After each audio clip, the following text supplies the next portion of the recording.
സാബു അഭിഭാഷകനാണ്.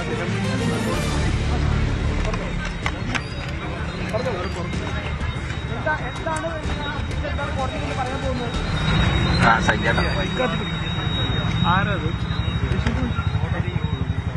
സാബു ചേട്ടനാണ്. അതുകൊണ്ട് തന്നെ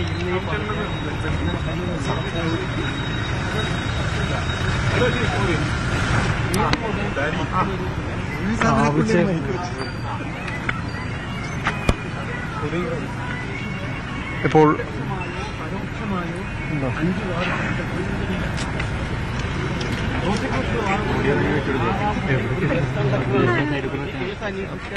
ഡിവൈഎസ്പിയുടെ മൊഴിയാണ്. അദ്ദേഹം ബസ് കണ്ടക്ടറാണ്. അദ്ദേഹം ബസ് കണ്ടക്ടർ ജോലി ചെയ്ത് വന്നിരിക്കുന്ന ആളാണ്.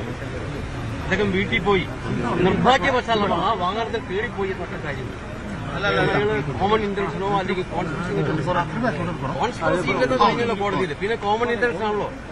ആ കോമൺ ഇന്റൻഷൻ എങ്ങനെ വരും? അദ്ദേഹം ഒരു 10 മിനിറ്റ് വീട്ടിൽ പോയി. യാതൊരു തെളിവില്ല. ഇന്ന് ഞാൻ കോടതിയിൽ പറയാൻ പോകുന്ന പ്രൊപ്പോർഷണേറ്റ് ജഡ്ജ്മെന്റ് വേണം, സെന്റൻസിങ് വേണം.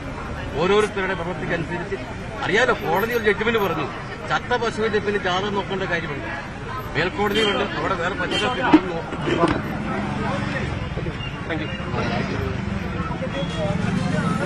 ഇപ്പോൾ 5-6 പ്രതികളുടെ അഭിഭാഷകനാണ് ഇപ്പോൾ നമ്മളോട് സംസാരിച്ചത്. ഇതുമായി ബന്ധപ്പെട്ടുകൊണ്ട് ഏതെങ്കിലും രീതിയിലുള്ള മറ്റു അവർക്ക് അതിൽ പങ്കെടുത്തിട്ടില്ല എന്നതടക്കമുള്ള കാര്യങ്ങളാണ് അവർ ഉന്നയിക്കുന്നത്. പരമാവധി ശിക്ഷ കുറച്ച് നൽകണം എന്നതടക്കമുള്ള കാര്യങ്ങൾ യാതൊരു ബന്ധവുമില്ല. അത് ഞാൻ തന്നെ പറയുന്നില്ല. അതിന് ഹൈക്കോടതിയിൽ ഞങ്ങൾ ഒരു ടീം ഓഫ് അഡ്വക്കേറ്റാണ് 5-6 പ്രതികൾക്ക് വേണ്ടി. ഇദ്ദേഹം ശ്രീനാഥ് ഉൾപ്പെടെ ഒരു ടീം ഓഫ് അഡ്വക്കേറ്റ് അവർക്ക് നമ്മൾ പോകുന്നുണ്ട്. നമുക്കറിയാം, ഒരു നീതി നിഷേധിക്കപ്പെട്ടു എന്നുള്ള ധാരണ, ഒരു ബോധ്യം ഞങ്ങൾക്കുണ്ട്. കോടതികളെ നമ്മൾ ബഹുമാനിക്കുന്നു, ഈ ജുഡീഷ്യൽ സിസ്റ്റത്തെ നമ്മൾ ബഹുമാനിക്കുന്നു. കോടതികളാണ് നീതി ദേവതയുടെ തുള്ളിതുള്ളേ അവരുടെ സ്ഥലമാണ്. പക്ഷെ അവിടെ നിന്ന് നീതി ലഭിച്ചോ എന്ന് സംശയമാണ്. എന്തിനാണെങ്കിലും കോടതിയുടെ കാര്യമാണ്. നമ്മൾ അതിനകത്ത് യാതൊരു തർക്കവുമില്ല. ബഹുമാനിക്കുന്നു കോടതികളെ. 40 കൊല്ലം ഞാൻ പണിയെടുക്കും. 40 കൊല്ലം വക്കീലായിട്ട് 40 കൊല്ലമായിട്ട് ഞാൻ ക്രിമിനൽ കേസ് മാത്രം നടത്തുന്ന ആളാണ്. പക്ഷെ ഒരു തെളിവില്ലാതെ ഒരു പ്രതിയെ ശിക്ഷിച്ച് ഞാൻ ആദ്യമായിട്ടാണ് കാണുന്നത്. ഇനി കോടതി അത് ബോധിപ്പിക്കും. കോടതി ബോധിപ്പിച്ചാൽ കോടതി അത് എന്തൊക്കെ ചെയ്യുമെന്നാണ് ഞങ്ങളുടെ പ്രതീക്ഷ. ഏറ്റവും മിനിമം സെന്റൻസ്, ഇനി അതല്ലേ വഴിയുള്ളൂ. കോടതി ഒരു ഫൈൻഡിങ്സ് കണ്ട് അതിന് നമ്മൾ തെറ്റ് പറയുന്നില്ല. അത് ഓരോരുത്തരുടെ ഡിസ്ക്രിപ്ഷനാണ്. നമ്മളത് ചോദ്യം ചെയ്യുന്നില്ല, ബഹുമാനിക്കുന്നു ആ കാര്യത്തിൽ. 5-6 പ്രതികളുടെ അഭിഭാഷകനാണ് ഇപ്പോൾ സംസാരിച്ചത്. KV സാബു, അഡ്വക്കേറ്റ് KV സാബുവാണ് സംസാരിച്ചത്. ഏതായാലും നിങ്ങൾക്ക് പറയാനുള്ളത് അത്രയും കോടതിയിൽ പറയുമെന്നതടക്കമുള്ള കാര്യങ്ങൾ അദ്ദേഹം വ്യക്തമാക്കുകയും ചെയ്യുന്നുണ്ട്. എന്തായാലും ഇത്തരം കാര്യങ്ങൾ കോടതിക്ക് മുൻപാകെ അദ്ദേഹം വ്യക്തമാക്കുമെന്ന് തന്നെയാണ് കരുതുന്നത്. നമുക്കൊപ്പം നമ്മുടെ നിയമകാര്യ ലേഖകൻ CN പ്രകാശ് കൂടി ചേരുന്നുണ്ട്.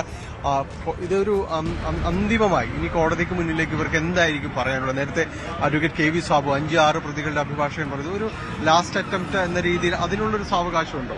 രാവിലെ കോടതി ആരംഭിച്ചു കഴിഞ്ഞാൽ സ്വാഭാവികമായിട്ടും ഈ കേസിൽ കൺവിക്ഷൻ, അതുമായി ബന്ധപ്പെട്ട ഹിയറിംഗ് ആണ് നടക്കുക. അതിനുശേഷം ഉച്ചയ്ക്ക് ശേഷമായിരിക്കും മിക്കവാറും ശിക്ഷ പ്രഖ്യാപിക്കാനുള്ള സാധ്യതയുള്ളത്. സ്വാഭാവികമായും 1 മുതൽ 6 വരെ പ്രതികളെയാണ് ഈ കേസിൽ കുറ്റക്കാരാണെന്ന് കണ്ടെത്തിയിട്ടുള്ളത്. അവർക്ക് ലഭിക്കാവുന്ന, അവർക്ക് മേൽ ചുമത്തിയിട്ടുള്ള കുറ്റം എന്ന് പറയുന്നത് പ്രധാനമായും 376D ആണ്. ഏറ്റവും കൂടുതൽ കാലം ശിക്ഷ ലഭിക്കാവുന്ന കൂട്ടബലാത്സംഗത്തിന്റെ കുറ്റമാണ് ചുമത്തിയിട്ടുള്ളത്. അതുകൊണ്ട് തന്നെ അവർക്ക് 20 വർഷം വരെ തടവോ അല്ലെങ്കിൽ ജീവപര്യന്തമോ ലഭിക്കാവുന്ന സാഹചര്യമുണ്ട്. ഇതിലേറ്റവും പ്രധാനപ്പെട്ട കാര്യം എന്ന് പറയുന്നത് 1-ാം പ്രതിയായിട്ടുള്ള സുനി എന്ന് വിളിക്കുന്ന പൾസർ സുനി, അദ്ദേഹം ഏതാണ്ട് 7 വർഷത്തോളം നിലവിൽ തടവ് ശിക്ഷ അനുഭവിച്ചു കഴിഞ്ഞു. അതുകൊണ്ട് സ്വാഭാവികമായി അദ്ദേഹത്തിന് ബാക്കിയുള്ള വർഷങ്ങൾ മാത്രം ശിക്ഷ അനുഭവിച്ചാൽ മതിയാകും എന്ന ഒരു സാഹചര്യം സുപ്രീംകോടതിയുടെ നിർദ്ദേശങ്ങളുണ്ട് ഇക്കാര്യത്തിൽ.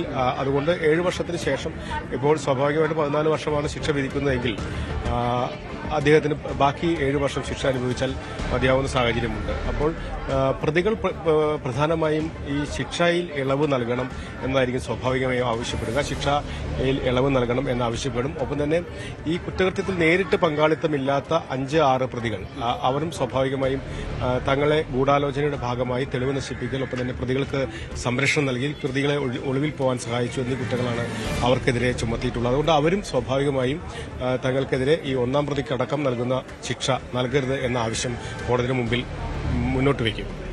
ഇതിൽ പൊതുവിൽ പറയുമ്പോൾ വലിയ രീതിയിലുള്ള ഈ വിധിയെ പല രീതിയിൽ സമീപിക്കുന്ന ഒരു സമീപനം ഉണ്ടാകുന്നുണ്ട്. കാരണം ബാക്കിയുള്ള പ്രതികൾ 4ഓളം പ്രതികളെ വിട്ടയക്കുന്നു. അത്തരം കാര്യങ്ങളെല്ലാം വലിയ ചർച്ചകൾ നടക്കുന്ന ഒരു സാഹചര്യം കൂടിയാണ്. ഒപ്പം ഈ പ്രതികൾക്ക് നിലവിലുള്ള 6 പ്രതികൾക്ക് കടുത്ത ശിക്ഷ നൽകണം എന്നതടക്കം കാര്യങ്ങൾ പറയുന്നു. കോടതിക്ക് മുന്നിലേക്ക് പക്ഷേ തെളിവുകളുടെ എല്ലാം തന്നെ കാര്യങ്ങളിലേക്കാണ് മുന്നോട്ട് പോകേണ്ടത്. എങ്ങനെ കരുതുന്നു ഒരു മാതൃകാപരമായ ഒരു ശിക്ഷാവിധി അല്ലെങ്കിൽ ഇതൊരു പാഠമാകേണ്ടതാകണമെന്ന് ഒരു പൊതുസമൂഹം ആവശ്യപ്പെടുമ്പോൾ കോടതിയിൽ നിന്ന് ഇത് പരമാവധി ശിക്ഷ നൽകണമെന്നൊരു ആവശ്യം അങ്ങനെയല്ലേ ഉയരുന്നത്? ഒരു പുരോഗമന സൊസൈറ്റിയിൽ സ്വാഭാവികമായിട്ടും കുറ്റകൃത്യത്തിന് ശിക്ഷ വിധിക്കുമ്പോൾ അതിന് 2-3 പേഴ്സ്പെക്റ്റീവ് ഉണ്ട്. ഒന്ന്, ആ കുറ്റം സമാനമായ കുറ്റകൃത്യം ഇനി സമൂഹത്തിൽ ആവർത്തിക്കാതിരിക്കുക എന്നുള്ളത്. മറ്റൊന്ന്, കടുത്ത ശിക്ഷ നൽകിക്കൊണ്ട് തന്നെ ഈ കുറ്റവാളിയെ വീണ്ടും അത് നല്ല നടപ്പിന് ഒപ്പം തന്നെ ഒരു പുനരധിവാസത്തിന് കുറ്റകൃത്യങ്ങളിൽ നിന്ന് മാറ്റി നിർത്തുന്നതിന് വേണ്ടിയിട്ടും ഒപ്പം തന്നെ അത്തരത്തിൽ സമൂഹത്തിൽ നൽകുന്ന ഒരു സന്ദേശമുണ്ട്. ഇത്തരം കുറ്റകൃത്യങ്ങൾ ഇനി സമൂഹത്തിൽ ആവർത്തിക്കപ്പെടുന്നത് ഒപ്പം തന്നെ ഇരയ്ക്ക് സംരക്ഷണം നൽകുക, ഇരയെ പുനരധിവസിക്കുക എന്നതടക്കമുള്ള കാര്യങ്ങളും ഇപ്പോൾ പുരോഗമനമായി ചിന്തിക്കുമ്പോൾ ജനാധിപത്യ രാജ്യങ്ങളിലെല്ലാം അത്തരത്തിലുള്ള ഒരു വിക്ടിം ഓറിയന്റഡ് ആയിട്ടുള്ള ഒരു വിധിയാണ് ഉണ്ടാവാറുള്ളത്. അപ്പോൾ പ്രതിക്ക് കനത്ത ശിക്ഷ നൽകുകയും ഇരയ്ക്ക് സംരക്ഷണവും പുനരധിവാസവും നൽകുക എന്നതാണ് ഏറ്റവും പ്രധാനപ്പെട്ട സന്ദേശം. അതുകൊണ്ട് തന്നെ കനത്ത ശിക്ഷ നൽകുമ്പോൾ സ്വാഭാവികമായിട്ടും ഇത്തരത്തിലുള്ള കുറ്റകൃത്യങ്ങൾ ഇനി സമൂഹത്തിൽ ആവർത്തിക്കപ്പെടരുത് എന്ന സന്ദേശമായിരിക്കും കോടതി നൽകുക. മറ്റുള്ള കാര്യങ്ങൾ കോടതിയുടെ വിധിപ്പകർപ്പ് പുറത്തു വന്ന ശേഷം മാത്രമേ വ്യക്തമാക്കാൻ കഴിയുകയുള്ളൂ. കാരണം ഇതുമായി ബന്ധപ്പെട്ട് സമ്മിശ്ര പ്രതികരണങ്ങൾ സമൂഹത്തിൽ ഉയരുന്നുണ്ട്. ശിക്ഷാവിധിയെയും പ്രതികളെ വെറുതെ വിട്ടതിനെയും ഒക്കെ അനുകൂലിച്ചും പ്രതികൂലിച്ചും സമൂഹ മാധ്യമത്തിലടക്കം നിരവധിയായ വിമർശനങ്ങളും ആക്ഷേപങ്ങളും എല്ലാം ഉയരുന്നുണ്ട്. അതിനെക്കുറിച്ചെല്ലാം ജഡ്ജിമെന്റ് പുറത്തു വന്നതിന് ശേഷം മാത്രമേ പ്രതികരിക്കാൻ കഴിയുന്ന സാഹചര്യം സംജാതമായിട്ടുള്ളൂ. ഇതിലിപ്പോ ഈ പ്രതികളുടെ ഒരു പശ്ചാത്തലമുണ്ടല്ലോ, പലർക്കും തന്നെ ക്രിമിനൽ പശ്ചാത്തലം, പല കേസുകളിൽ പ്രതികളാണ്, അവരുടെ ഒരു ട്രാക്ക് റെക്കോർഡ് അടക്കമുള്ള കാര്യങ്ങൾ അത് പലപ്പോഴും അത് വിചാരണവേളയിലടക്കം ഉയർന്നു വന്നതാണ്. പലരും ഈ കൊട്ടേഷൻ സംഭവങ്ങളുമായിട്ട് ബന്ധപ്പെട്ട വന്ന കാര്യങ്ങളാണ്. ഇതെല്ലാം തന്നെ ഈ പരിഗണിക്കപ്പെടുന്നതാണ് അല്ലേ? സ്വാഭാവികമായിട്ട് ആന്റിസിഡൻസ് എന്ന് പറയുന്ന തരത്തിൽ മുൻകാല കുറ്റവാളികളുടെ മുൻകാല ചരിത്രം സമാനമായ മറ്റ് കേസുകളുണ്ടോ എന്നെല്ലാം സ്വാഭാവികമായി ശിക്ഷ വിധിക്കുന്ന സമയത്ത് പരിശോധിക്കപ്പെടുന്നതാണ്. ഒരു സ്ഥിരം ഒഫൻഡർ ആണോ, ഒരു സ്ഥിരമായിട്ട് അങ്ങനെ കുറ്റവാളി എന്ന തരത്തിൽ സ്ഥിരം കുറ്റവാളിയാണോ എന്നത് ഈ ശിക്ഷ വിധിക്കുമ്പോൾ പരിഗണിക്കപ്പെടുന്ന ഒരു പ്രധാനപ്പെട്ട കാര്യമാണ്. ഈ കേസിൽ തന്നെ ഇപ്പോൾ വെറുതെ വിട്ടിട്ടുള്ള ഒരു പ്രതി പോക്സോ കേസിൽ നിലവിൽ ശിക്ഷ അനുഭവിക്കുന്ന ഒരു പ്രതിയാണ്. അതുകൊണ്ട് തന്നെ സ്ഥിരം കുറ്റവാളികളാണ് എങ്കിൽ കടുത്ത ശിക്ഷ തന്നെ നൽകുന്ന സമ്പ്രദായം ഉണ്ടാവും. ആന്റിസിഡൻസ് ഉണ്ട് എങ്കിൽ സ്വാഭാവികമായും അവർക്കെതിരെ കനത്ത ശിക്ഷ ചുമത്തുന്ന സാഹചര്യം ഉണ്ടാകും. ഇനിയിപ്പോൾ ഈ വിധി ഇന്ന് പ്രതീക്ഷിക്കാവുന്നത് തന്നെയാണോ, അതോ കൂടുതൽ ചർച്ചകൾ ഇതിലുണ്ടാവുമോ? രാവിലെ സ്വാഭാവികമായും ഇതിന്മേൽ ചെറിയൊരു ഹിയറിംഗ് നടക്കാൻ, കൺവിക്ഷൻമേൽ ചെറിയൊരു ഹിയറിംഗ് നടക്കാനുള്ള